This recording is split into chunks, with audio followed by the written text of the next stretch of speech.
numéro 67 de la page 123 en chimie. Nous avons un contexte qui nous parle de la cuisson de muffins. Nous avons la réaction lorsqu'on utilise du bicarbonate de sodium, la petite vache ici qu'on retrouve du côté des réactifs. Alors, lors de la cuisson, nous avons notre muffin qui peut gonfler parce qu'on a la formation de CO2, principalement. On a aussi de la vapeur d'eau, mais c'est principalement le CO2 qui va nous donner la- l'épaisseur du muffin.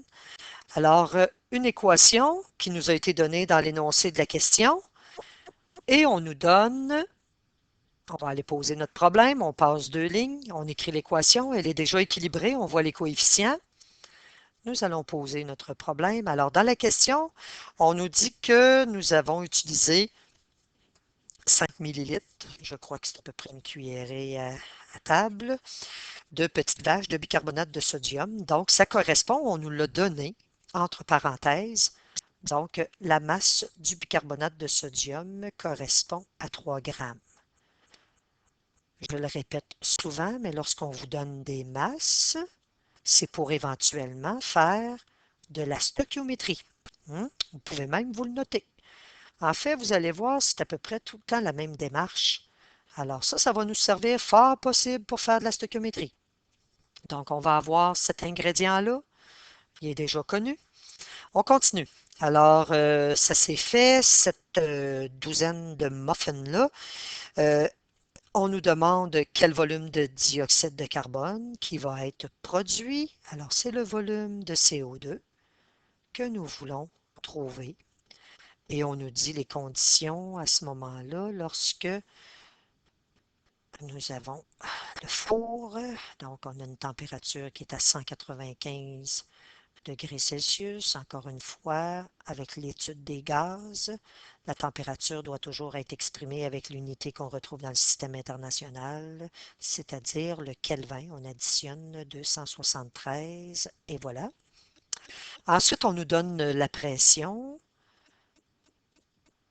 pour faire lever la pâte. Elle est de 100 kPa et voilà. Alors, encore une fois, une seule condition, ça nous inspire PV est égal à nRT. Ce que nous voulons, c'est le volume de CO2. Alors, nous avons besoin du nombre de moles de CO2.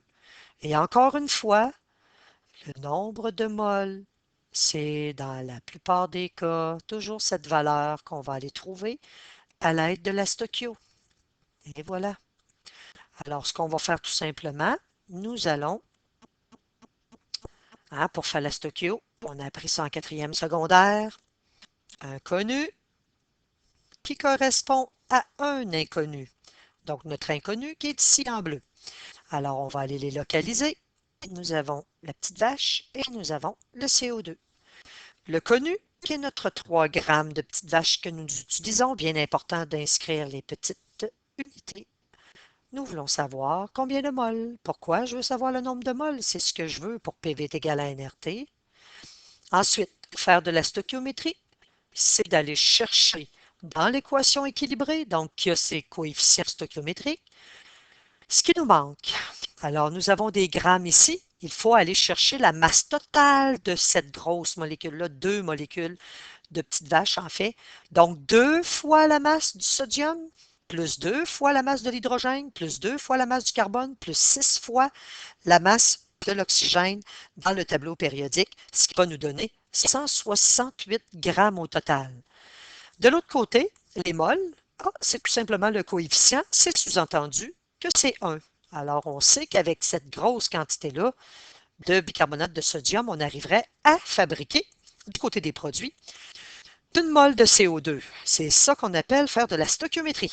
Alors, on va aller isoler. On a trouvé notre nombre de moles. On peut aller isoler tout de suite le volume de CO2 qui va être égal au nombre de moles de CO2 que nous venons de trouver par stoichiométrie, multiplié par la constante, multiplié par la température, le tout divisé par la pression.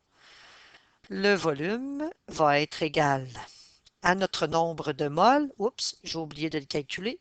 Donc, si vous le calculez ici, le 3 grammes fois 1 mole divisé par 168, vous arriverez à un nombre de moles. Là, je j'ai pas d'espace pour faire le calcul. Vous pourrez le faire, là. Je vais y aller assez rapidement.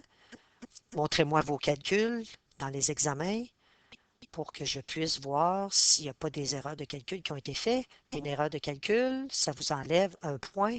Si je ne vois pas le calcul, vous allez perdre beaucoup plus de points. Alors ici, on va aller substituer. Alors, notre nombre de moles. Alors, on peut garder en fait, on avait donné 3 grammes. On pouvait arrondir à 0,018. Moi, on peut faire comme ça. Donc, 0,018.